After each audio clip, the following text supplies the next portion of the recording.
What's up, everybody? This is AF Zoomer. So, a couple things I want to go over as we're seeing a lot of just absolute, I don't even want to say just improbabilities.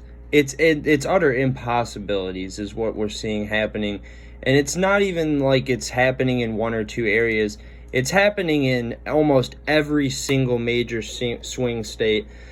And for all the people that want to say that mail-in voting is the reason why Biden is getting these leads, it simply doesn't add up. The math is not there. Michigan, there were a 42-39 advantage for Republicans, and mail-in ballots returned and requested. Same thing in Wisconsin. I think it was actually a bigger lead. It was 41-35, so about a 6-point lead in that state. And with the leads that Trump had going into the end of election night, with almost all of the precincts reporting, it was just impossible, even if he were to be able to have picked away some of the Republican votes, to have overcome the lead that Trump had. And we're seeing a lot of other things too, whether it be ballots being invalidated by Sharpie pens, poll watchers being denied meaningful access to watching vote counting in all these various counties and precincts around the country. It happened here in my home state of Michigan. It's happening in other states like Wisconsin, Pennsylvania, Georgia, and it's an absolute joke. And I think that Sebastian Gorka raised a really good point on Newsmax the other night with, I think it was Sean Spicer.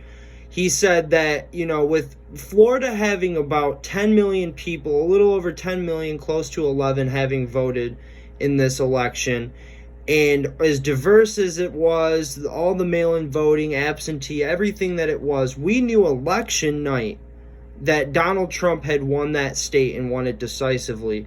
But somehow in all these other states, Georgia, North Carolina, Pennsylvania, we don't know who won the state on election night with smaller, population sizes.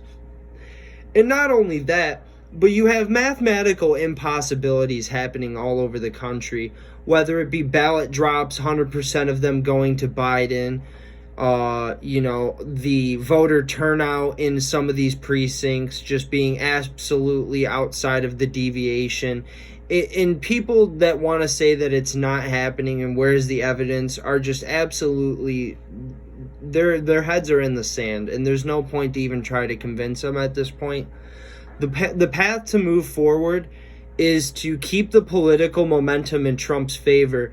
What the media did today in declaring Joe Biden as the victor was they tried to mount political pressure on the judicial system to rule in Biden's favor should it come to them in a court decision.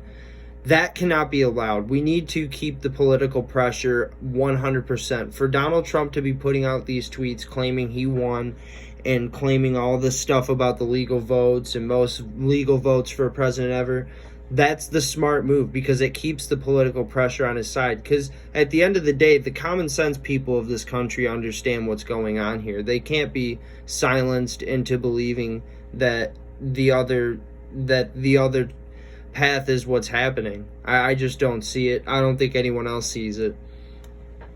But I think going forward, like I said, we need to be completely motivated, completely engaged, and we need to keep the faith. At the end of the day, it's in God's hands. We have to trust in God, and I think that he is going to deliver this for the rightful winner, which is President Donald J. Trump. And I just want to thank you guys for watching this video. I will keep you guys up to date on evidence of voter fraud as it comes to me. Thank you.